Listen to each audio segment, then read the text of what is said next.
Called the longest main street in the world, the Alaska Highway runs from Dawson Creek, British Columbia, 1,422 miles to Delta Junction, Alaska. A journey that once took months now takes only days.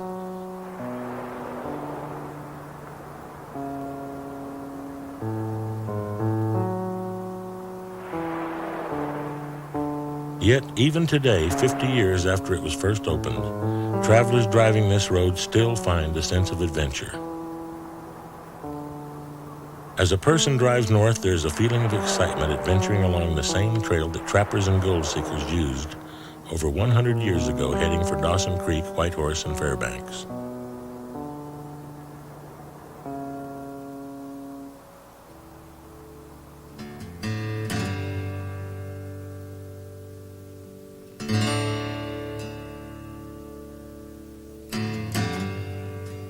In 1899, E.H. Harriman, the railroad magnate, proposed building a railroad from Chicago to the Bering Sea, connecting the Alaska and Canadian gold fields with the continental United States.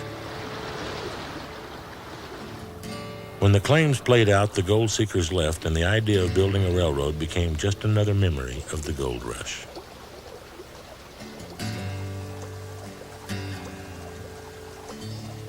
Plans to construct a road through Canada to Alaska surfaced in the early 1920s. Donald MacDonald, a locating engineer for the Alaska Road Commission, had dreamed for years of an overland coastal route to Alaska.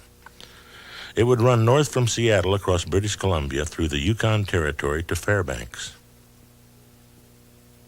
MacDonald and a group of Fairbanks residents formed the International Highway Association to sponsor the building of a road to the continental United States.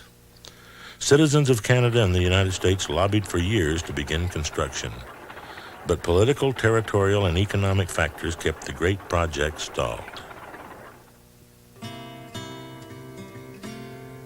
In 1933, Donald MacDonald and the Automobile Highway Association, trying to draw attention to his proposed route to the States, helped finance an Alaska prospector and trapper, Slim Williams, to make a trip over MacDonald's coastal route by dog sled. Using primitive maps drawn by MacDonald, Slim traveled from Fairbanks to Seattle in 5.5 months.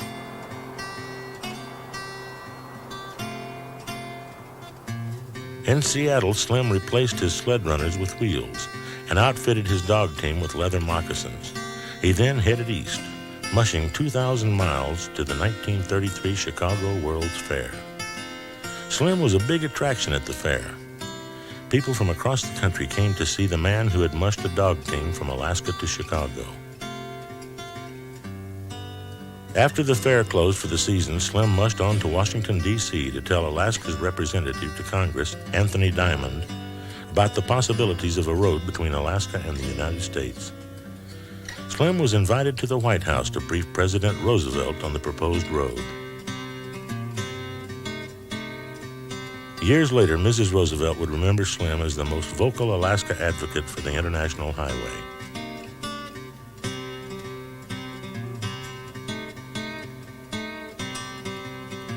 Late in 1933, President Roosevelt was authorized by Congress to set up a joint commission with the Canadian government to determine the feasibility of a road to Alaska.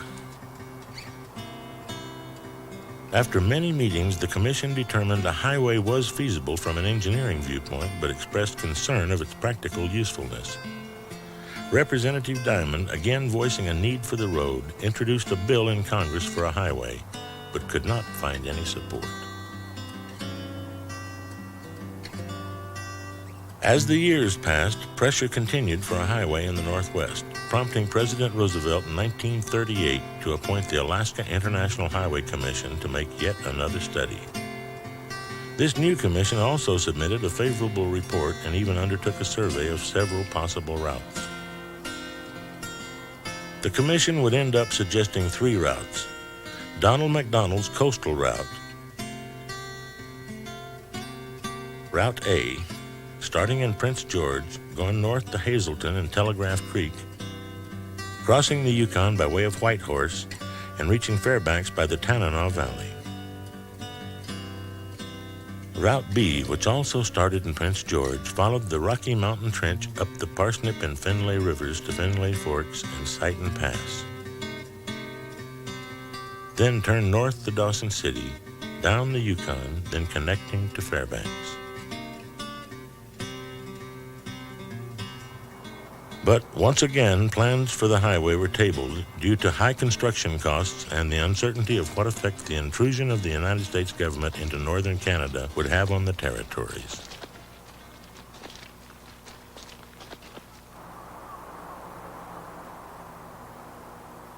On May 14, 1939, in another attempt to focus attention on the proposed highway, adventurers Slim Williams and John Logan and their dog Blizzard left Fairbanks for Seattle.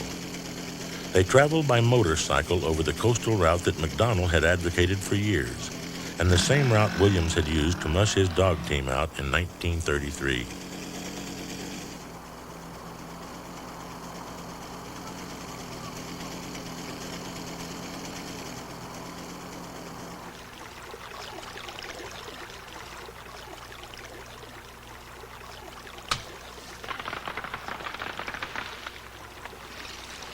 Slim and John, using maps provided by McDonald, followed pack trails for easier going, pushing their motorcycles across half-thawed muskeg on fallen logs, and ferried their motorcycles across rivers on canvas boats and wooden rafts.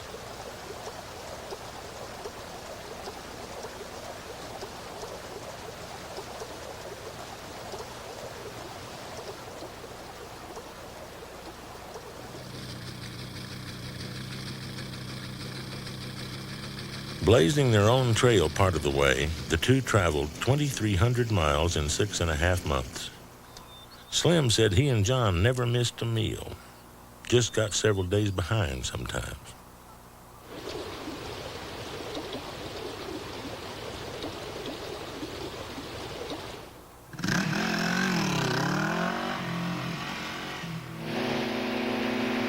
Arriving in Seattle in early December, they were introduced at a Chamber of Commerce meeting as the first men to motor the proposed Alaska-Yukon International Highway to Seattle.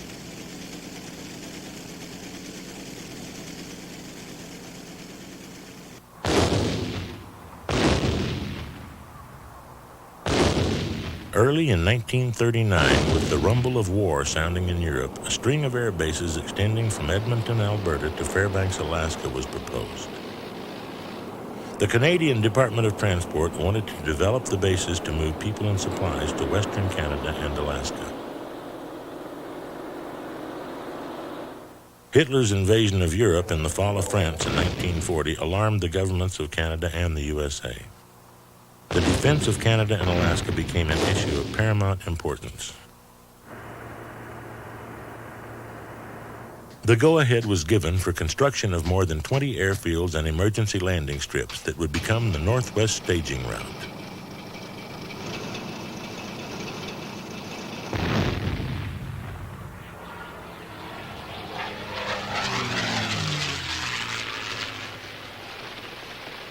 When the Japanese attacked Pearl Harbor on December 7, 1941, the threat of invasion on Alaska and Canada became a reality.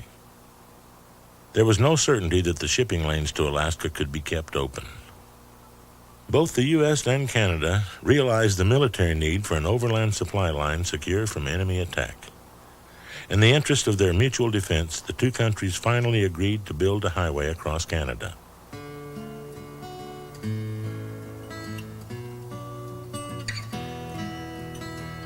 Canada agreed to provide the right-of-way, waive import duties and taxes, and allow the use of timber, gravel, fill, and rock for construction along the route of the highway. The United States agreed to pay for the construction and to maintain the highway for the duration of the war, turning over the Canadian portion of the road to the Canadian government 6 months after the war ended. A Canadian official said, "We will supply the soil. The United States will provide the money and toil." A highway would be built to Alaska. With the signing of the agreement, an American cabinet committee consisting of the Secretaries of Navy, War, and Interior was assigned by President Roosevelt the difficult task of route selection. They met and then transferred route selection to the U.S. Army Corps of Engineers. Military considerations were recognized as the most important factor in choosing what path the highway would take. The Corps decided the road would follow the line of the Northwest Staging Route airfields. This route not only furnished a visual guide for the pilots, but would help supply the airfields and flight strips with fuel and materials.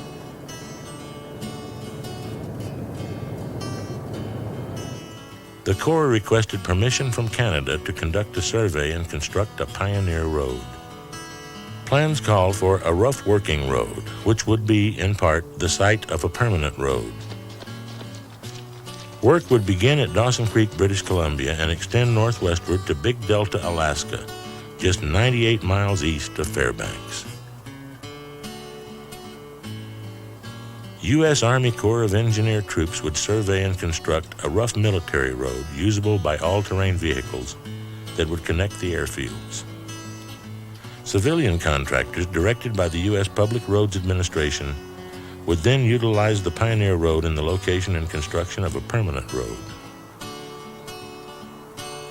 Brigadier General C.L. Sturdivant, Assistant Chief of Engineers, was ordered to obtain survey reports and determine the availability of road building equipment. Colonel, soon to be Brigadier General, Bill Hogue, was appointed director of the project. His orders from General Sturdivant were to push the Pioneer Road to completion with all speed within the physical capacity of the troops. Hogue did a preliminary aerial reconnaissance of the route and found that the few maps that did exist were largely inadequate. He flew over great stretches of unmapped wilderness, searching for a route that would connect the airfields together. Hogue discovered that existing access to the project was limited to 3 major routes: by rail to Dawson Creek, British Columbia, by boat to Skagway, Alaska, and then rail to Whitehorse, Yukon, by boat to Valdez, Alaska, and from there by highway to Gulkana, Alaska.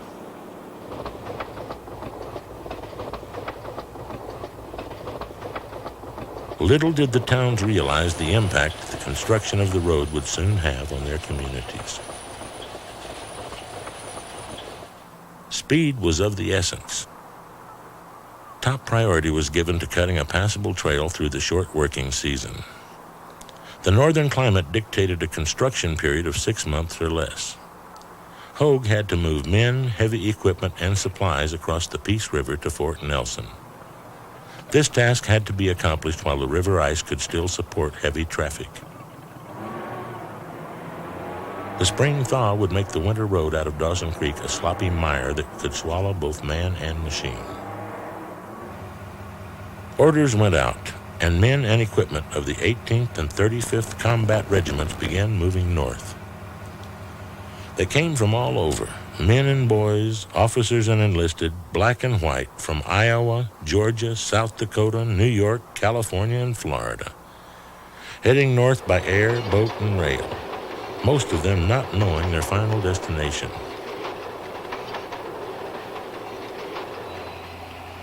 Most of the men had never seen or used the heavy equipment that they would very shortly be operating. They would learn by doing.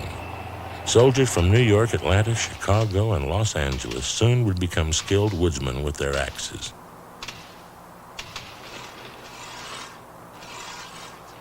They would work in a land where summer was 3 months of daylight, and where temperatures would rise to 70 degrees and sometimes much higher.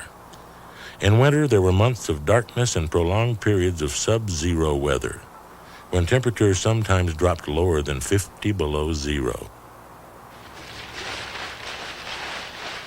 They would learn about the cold, ice, and snow.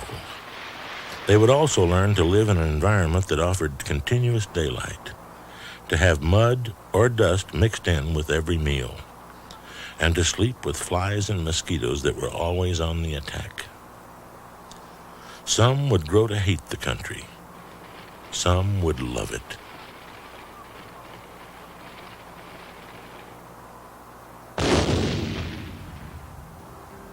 On March 19, 1942, 2 days after General Douglas MacArthur became Supreme Allied Commander in the Pacific, and still several weeks before the fall of Corregidor, the men of the 35th Engineers arrived in Dawson Creek, unloaded their heavy equipment, and began driving north overland in minus 35-degree weather to Fort Nelson, British Columbia. Their trek of 325 miles would last 25 days in some of the worst weather the men had ever experienced. Crossing the Peace River, the 35th Engineers laid planks and sawdust over the ice to form a bridge and drove across to Fort St. John. They then pushed ahead 265 miles over frozen muskeg to Fort Nelson. Arriving in Fort Nelson on April 5th, the men of the 35th had beaten the spring thaw and were ready to start the road westward to Watson Lake.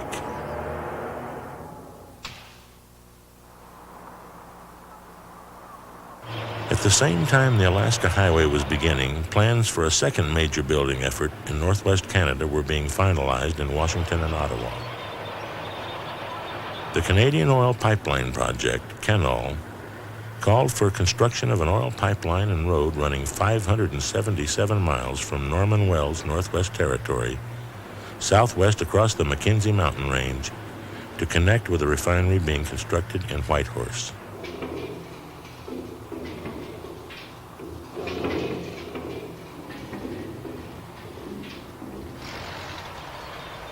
This project would provide gas and diesel fuel for trucks using the highway, and aviation gas for the fighter planes, bombers, and transports flying the Northwest staging route.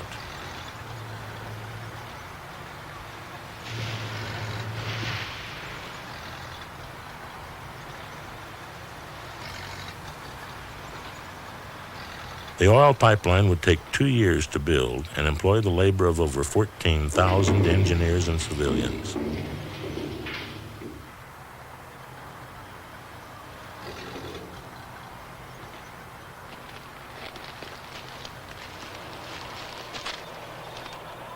As plans for the oil pipeline were beginning, an army of road builders began moving into position to start on the highway. In early April, the 18th Combat Engineers landed at Skagway and took the White Pass and Yukon Narrow Gauge Railroad 111 miles to Whitehorse. From there, they began working on a trail westward to Kluane Lake. Skagway and the White Pass and Yukon Railroad would become a major port and supply route for troops and materials used on the construction of the Alaska Highway and the CANOL project. In mid-April, the 93rd General Service Regiment and 340th General Service Regiment, consisting of black enlisted men and white officers, arrived in Skagway. They landed without their heavy equipment and would remain in Skagway from mid-April to mid-May, awaiting their trucks, tractors, and graders. The 340th was moved by rail to Whitehorse and divided, part working west, the remainder assigned to work south toward Watson Lake. The 93rd was sent to Carcross and worked east to Teslin Lake. In late April 1942, Lieutenant General Eugene Raybould, Chief of Engineers, split the project into two independent commands, placing Colonel Patsy O'Connor in charge of the Fort St. John or southern sector, and General Hogue in charge of the Whitehorse or northern sector. Watson Lake was the dividing point.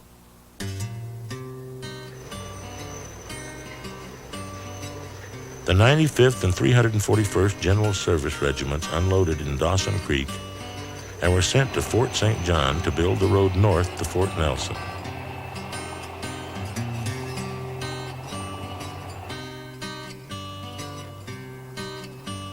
As construction began, survey crews were laying out the route for the Pioneer Road. Bush pilots spent long hours flying aerial reconnaissance, taking Army and Public Roads Administration engineers up to check the terrain.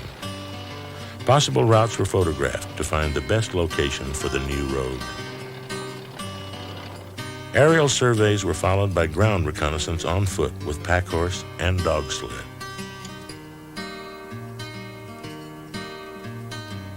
Canadians played an important part in the surveying and mapping of the highway. Locals hired on as guides, leading locating teams and advising as to the best possible route, scouting the country for solid ground and good stream crossings. Some stretches of the route followed old Indian and trapper trails.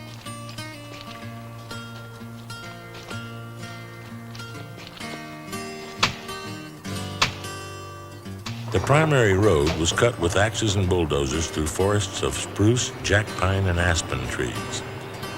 Sometimes, when a clearing crew didn't have a surveyor, they would send a man out with an axe in the general direction of their objective, with the bulldozers following along behind. Some locators expressed fears of being run over by the heavy equipment as the tractors kept pushing forward.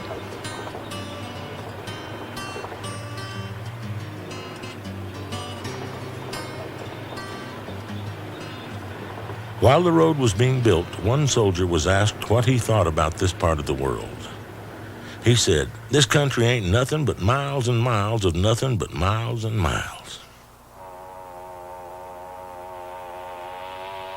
Living conditions were very difficult for the thousands of men building the road. It was impossible to make the camps comfortable, since they had to be moved every few days to keep up with the road building. Camps at the head end of the Pioneer Road were primitive, framed tents with field kitchens housed under canvas. The GI stove never reached some outfits, so they used open fires and oil barrel ovens. Most laundry was done the old-fashioned way, hand-rubbed in rivers, lakes, and streams.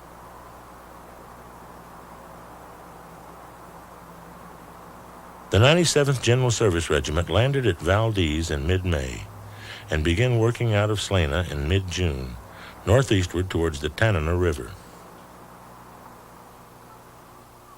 By early June 1942, 2 combat regiments and 5 general service regiments with over 10,000 officers and men had arrived to work on the road.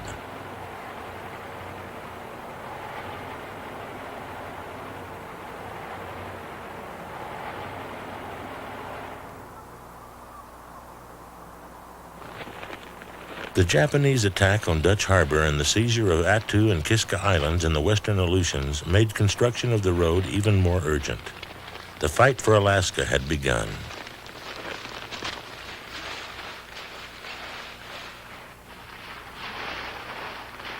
It was a race of men and machines against the vast wilderness of Canada and Alaska, against time and the enemy.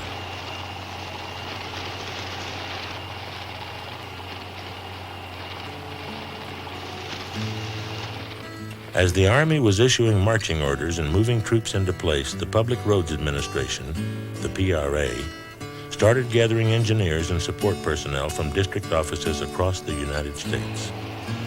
Civilians would also play a major part in the construction of the military highway.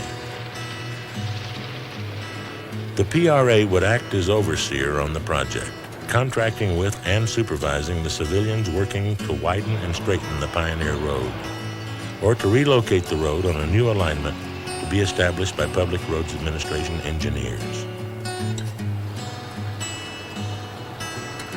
The PRA first selected 5 management construction companies, who then hired smaller individual Canadian and American companies with their men and equipment on cost-plus fixed-fee contracts with the U.S. government.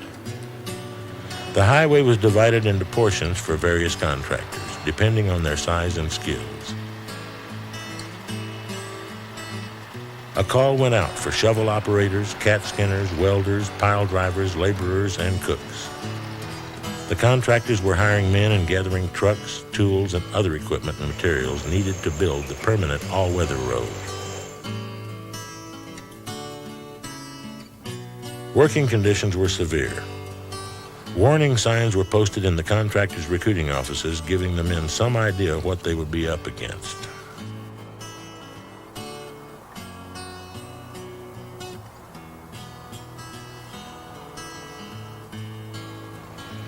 Base camps were built at 25-mile intervals, with each contractor usually working in both directions to meet the other contractors halfway.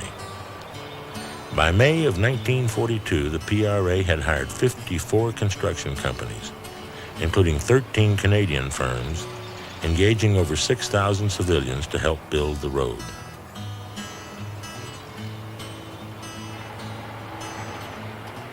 Vast amounts of equipment and supplies had to be shipped north to keep the construction moving. Supplies by the rail car load began arriving at the Dawson Creek railhead. Surplus equipment from camps of the Civilian Conservation Corps and the Works Project Administration were located and shipped north for use by the Public Roads Administration. During one 5-week period, over 600 boxcars filled with equipment occupied every space in Dawson Creek.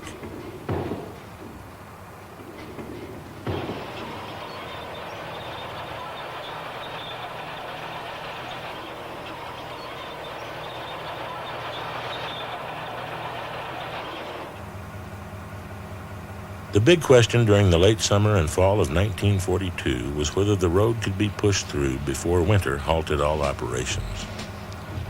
In July, the Army realized that if the access road was going to be finished on schedule, the engineer troops and civilians would have to join forces. General Hogue requested assistance for the engineer regiments. The PRA and civilian contractors were ordered to leave their work on the permanent highway to help finish the Pioneer Road. Contractors were shifted up and down the line to supplement and speed up construction. Some contractors were put onto the Pioneer Road to shape it up, gravel the surface, and improve the alignment and grade, while others were put to work on uncompleted sections. It would become a combined effort with overlapping work responsibility. As various regiments completed their sections of the road, they fell back and improved their original efforts. It was a race of men and machines against the coming winter.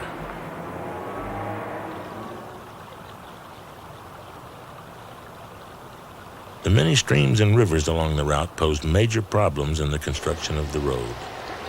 By the time it was completed, over 130 bridges would be built. Some streams could be forded, others required pontoon bridges. At wider waterways, troops made rafts by lashing pontoons together and decking them with timber, powering them with outboard motors.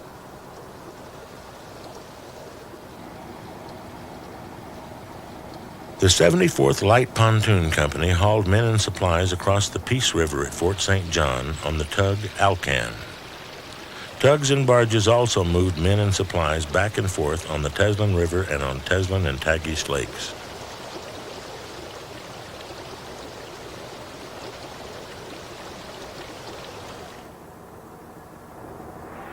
Nothing was allowed to hold up construction. If a truck or cat broke down and was holding up progress, it was pushed over the side.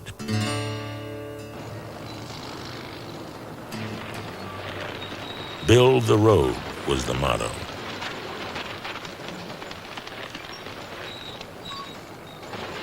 During the first months of construction, a spirit of cooperation developed among all workers on the job, military and civilian alike. Work, and more work was the schedule, 7 days a week. Sometimes 4 or 5 miles of road could be built in a day, as the summer daylight hours allowed the crews to work around the clock. During July and August, in 90-degree heat, the men were forced to wear gloves and old-style hats with netting to protect themselves against swarms of mosquitoes, flies, and the legendary no-see-ums. Despite long hours and tough going, the men kept a sense of humor. Humor was everywhere. There were signs all along the road recalling memories of towns far away. There was a story passed up and down the road about 2 mosquitoes in a tent who were discussing the merits of 2 sleeping soldiers. One said, "Let's not eat 'em here, let's drag 'em outside." "Oh no," the other replied, "if we do, the big fellas will get 'em."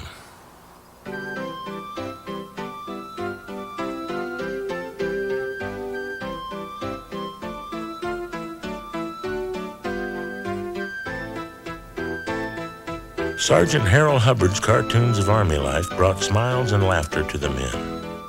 If you can laugh at yourself, things don't seem so bad.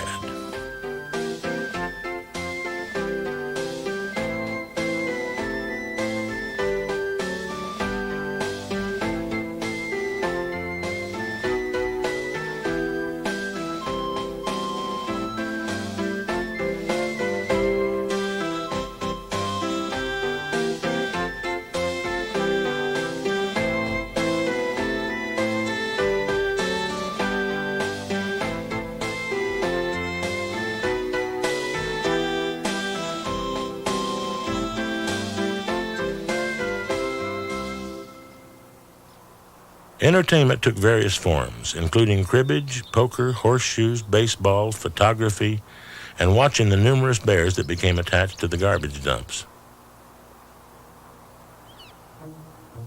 A large sign was posted outside some of the construction campsites that read, "Warning, if you are being chased by a bear, don't run into camp."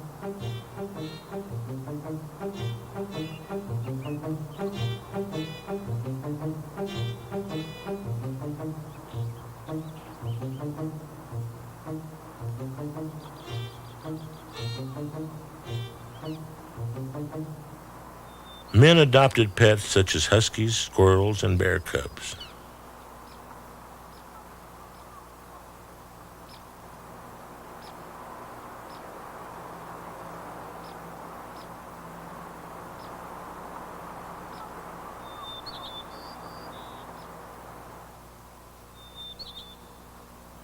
Some former city boys became expert fishermen on the hundreds of lakes and streams along the route.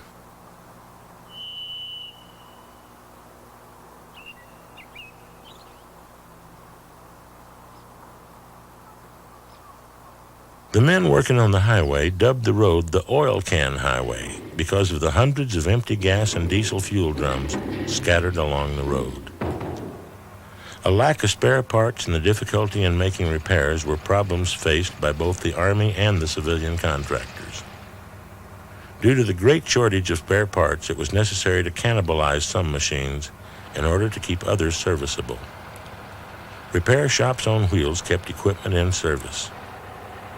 Portable refueling and greasing units kept the machines online and crews working.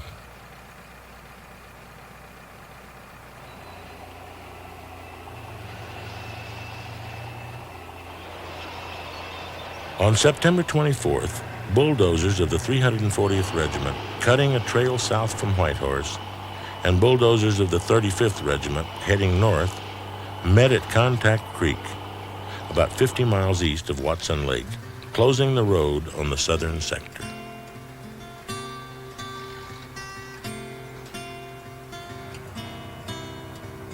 On October 25th, lead bulldozers of the 18th and 97th Engineers met at Beaver Creek, a few miles east of the Alaska-Canada border. The two units had joined their sections by means of a winter road, which would be passable until spring breakup.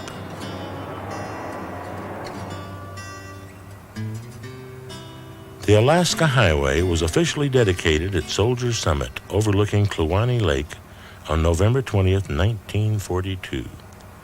It was 30 degrees below zero, and the men had a tough time keeping warm. I desire to express the admiration of the Government of Canada to the American Corps of Engineers for one of the greatest engineering marvels in the whole world. Carry on that splendid work. This road is built for war, but this road will be used when peace and victory come back to us again.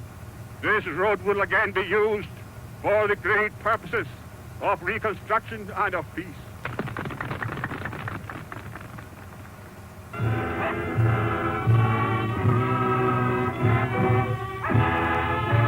They've cut the ribbon. The Alaska-Canada Highway is now officially open.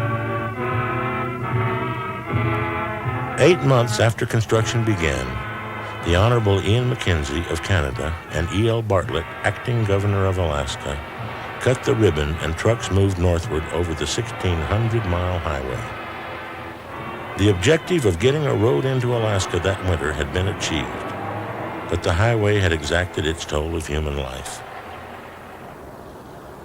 A pontoon ferry crossing Charlie Lake near Fort St. John capsized in a sudden squall, drowning 2 officers and 10 men. 8 soldiers were drowned crossing the Peace River. One death from exposure occurred when a driver tried to walk 10 miles to camp instead of waiting for help in his disabled truck.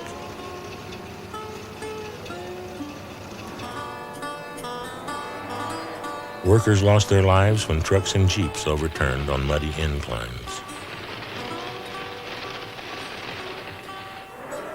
All the drivers talked about one steep and treacherous spot at mile 108 called Suicide Hill. Several fatal accidents occurred there before it was finally leveled out. Services were held and lost comrades remembered.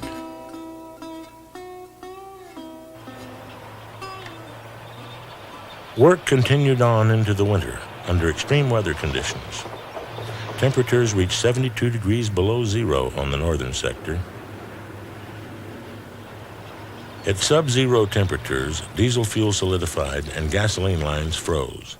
Drivers kept engines running continuously or risked having their trucks freeze up.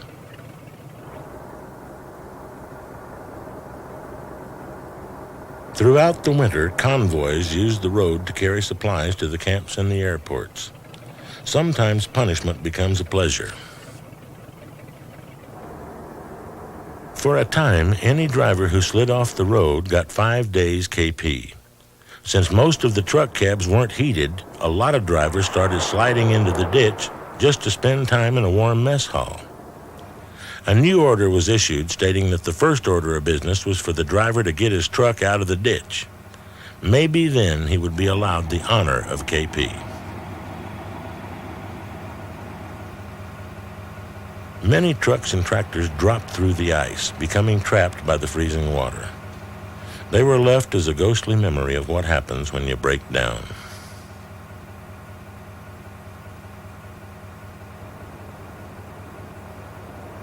After the breakthrough, there was still a lot of work left to make the truck trail into a usable road.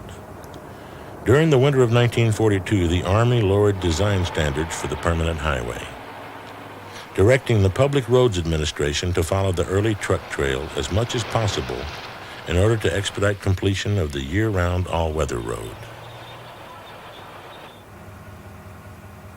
The PRA spent much of the winter of '42 on preparations for the next season's construction by repairing equipment and building shops and camps. Rest camps were established along the road to house truck drivers, road maintenance crews, and to service and repair equipment. The steady stream of supplies was only halted when temporary bridges were carried away by ice or when heavy rains caused embankments to give way, causing landslides that blocked the road. With the coming of warm weather, long stretches of the Pioneer Road became impassable. Traffic would back up for miles. Trucks would jam up when the muskeg melted and the ground became a deep-rutted gumbo mud. Permanently frozen ground became a bottomless quagmire when exposed to sun and air. The ever-present cats had to pull the vehicles through and get the traffic moving again.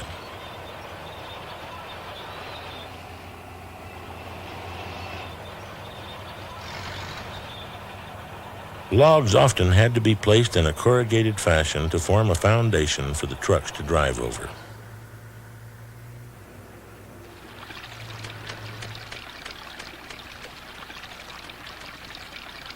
Washouts were a major problem. The first bridges built by the Corps of Engineers were temporary log bridges of untreated timber.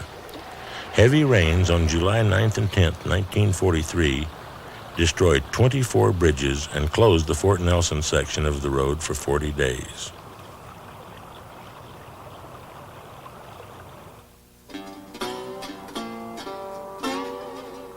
At the beginning of World War II, less than 3% of the armed forces were black soldiers. The military had a policy at the time that used Negroes mostly as service troops. There existed an attitude that black soldiers could not perform the complex jobs that the modern military required. Black soldiers working on the road would prove this attitude wrong.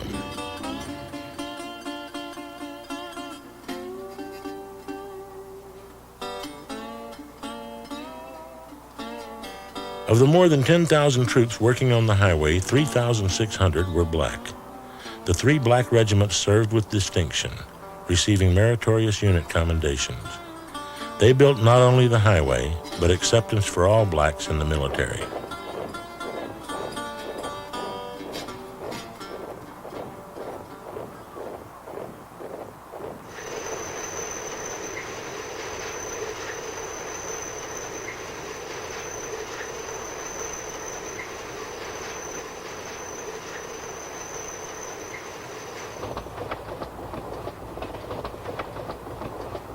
With the pullout of the Army engineers in July of 43, it was now up to the Public Roads Administration to finish construction. Workers leveled and straightened the roadway and improved the drainage system. The best parts of the Pioneer Road were saved and incorporated into the final highway. The worst parts lasted long enough to serve their purpose and were replaced.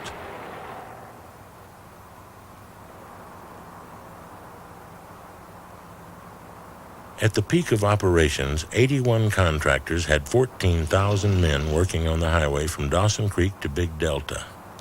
Most of the contractors worked 2 11-hour shifts a day, 7 days a week. Hourly pay rates ran from 96 cents for laborers to $2 for shovel, dragline, and crane operators. Truck drivers were paid from $1.10 to $1.40 an hour.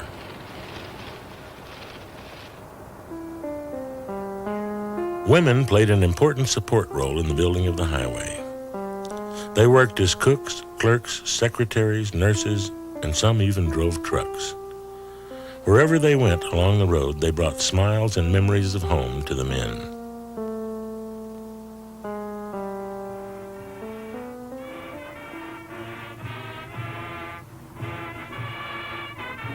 Another milestone occurred in early August of 1943 with the opening of the Peace River Bridge, located about 50 miles northwest of Dawson Creek.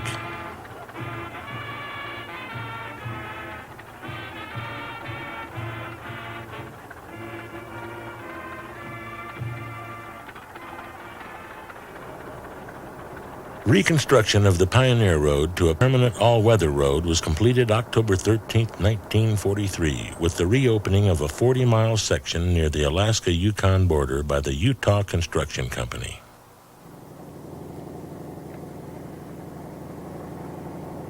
The building of the highway not only changed the land of the Northwest, but would have a lasting impact on its native people.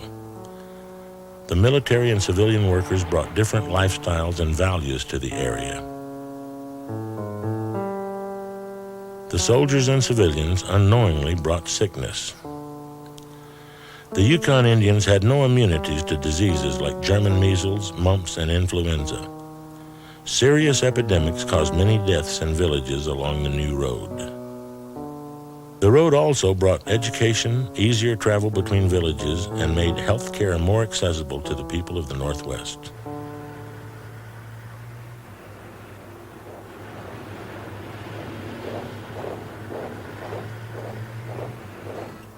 The end of the war brought great changes to the highway.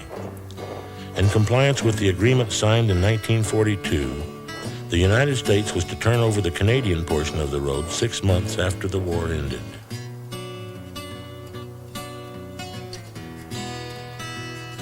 On the 1st of April 1946, control of 1,200 miles from Dawson Creek to the Alaska border passed to the Royal Canadian Army. Headquarters for the newly established Northwest Highway System was in Whitehorse.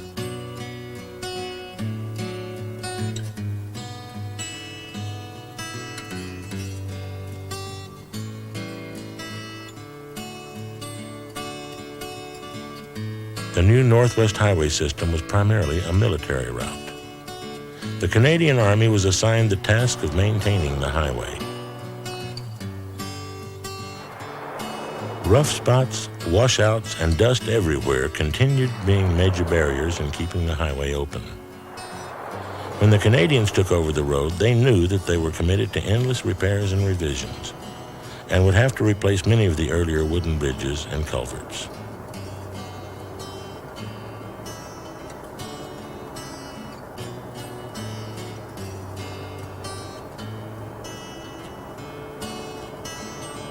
During the war, and for the first few years afterward, the road was closed to most civilian travel for lack of most of the regular highway facilities.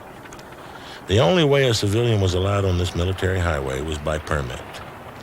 Any civilian who wanted to travel the road had to get clearance from the military authorities in Dawson Creek before venturing up the Alcan.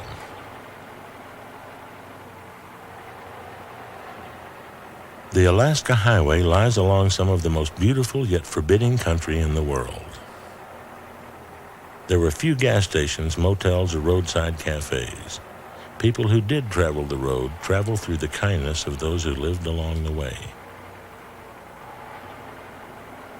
The highway was finally opened to civilian traffic in 1947. The road was gravel almost the entire length. It could be driven comfortably at 45 miles per hour. There were some bumpy, rutted, and hilly stretches calling for speeds of 25 to 30 miles per hour. A woman driving up the highway wrote a friend that signs were scarce along the road, but when you did come on one, you had better believe it.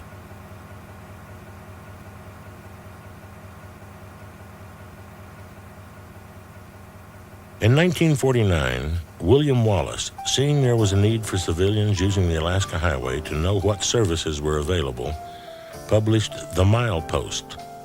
The name milepost comes from the familiar white mileposts which give the number of miles from mile 0 at Dawson Creek, British Columbia. The Milepost is an annual guidebook with useful information about services and accommodations offered along the road. A large fold-out map, mileage tables, and more. Now in its 44th edition, Milepost has become a popular reference for residents and tourists alike.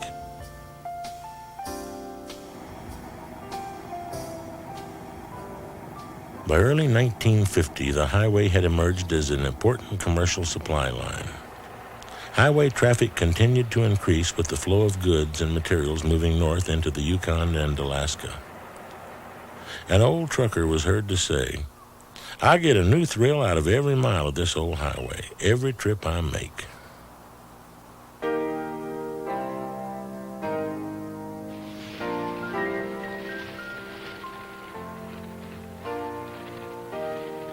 At noon on October 16, 1957, girders of the Peace River Bridge failed, and a 600-foot span fell into the river. Traffic along the Alaska Highway had to be rerouted to use a railroad bridge 3 miles upriver. The new Peace River Bridge was opened in January of 1960 to traffic.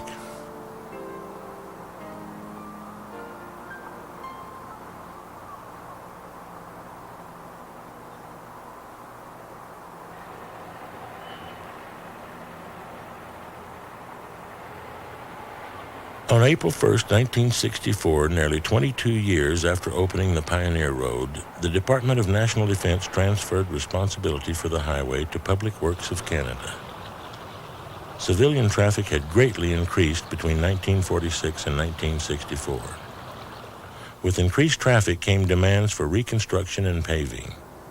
There were calls for feasibility studies on highway redevelopment and endless political debates on both sides of the border about spending large sums of money on a small population spread across vast distances and contributing only limited funds.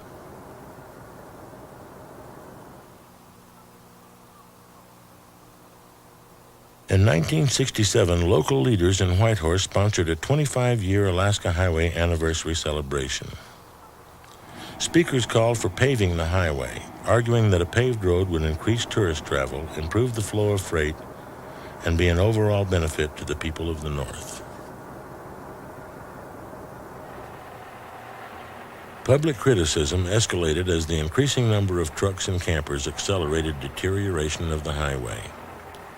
The government wanted to put responsibility of the highway into the hands of the provincial government. The provincial government was not willing to accept the increasing costs.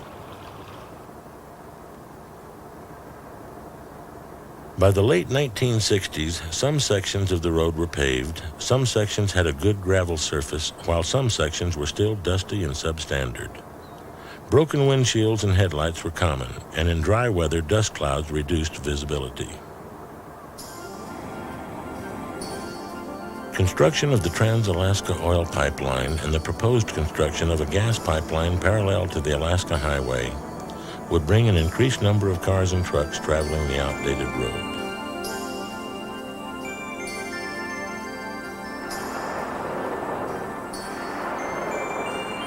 In 1973, the U.S. and Canada again opened negotiations for a cost-sharing program for paving the highway.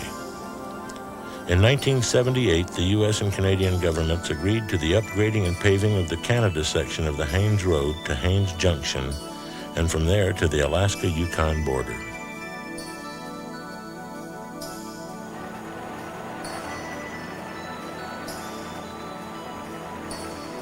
The 1980s brought more and more cars, trucks, and RVs up the highway.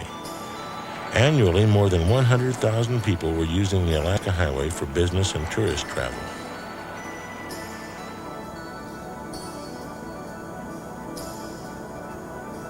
Time brings changes. With each year, a mile is straightened here, a curve is taken out there, and a little more of the original route is lost to progress. We end up bypassing parts of our past for the sake of convenience.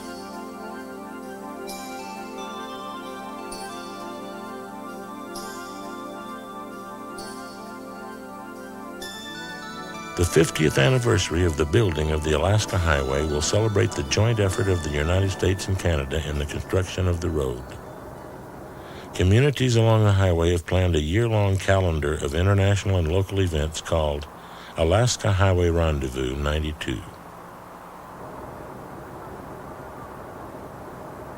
Official opening ceremonies for the year-long celebration will be held February the 16th, 1992, in Dawson Creek, British Columbia.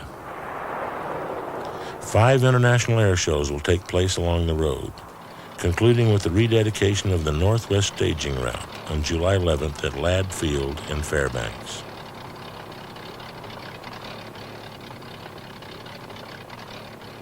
On November 20th, Soldier Summit near Kluane Lake, Yukon, will again come alive with a reenactment of the original opening ceremony held in 1942. Reaffirming the ongoing cooperation between the United States and Canada.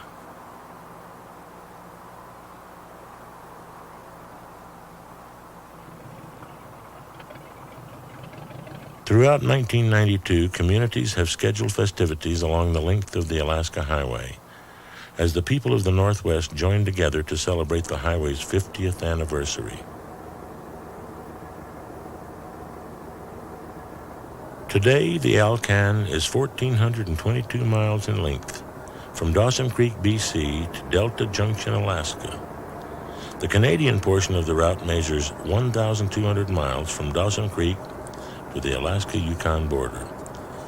The road is paved in most places. Less than 100 miles remained gravel as recently as 1991.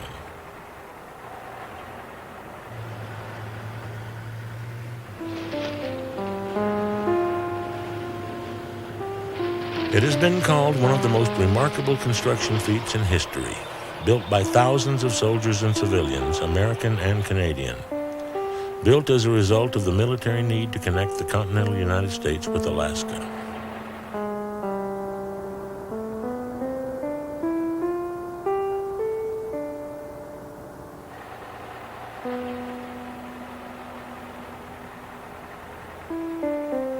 Donald McDonald said, "A highway to Alaska must be built." Slim Williams proved it could be done. Thousands of men and women opened a road north. The vision became a reality.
Production funding for the Alaska Highway is made possible by the Alaska Division of Tourism, Westmark Hotels, offering lodging, dining, and northern hospitality throughout Alaska and the Yukon, Gray Line of Alaska, the Anchorage Times, locally owned and operated since 1915.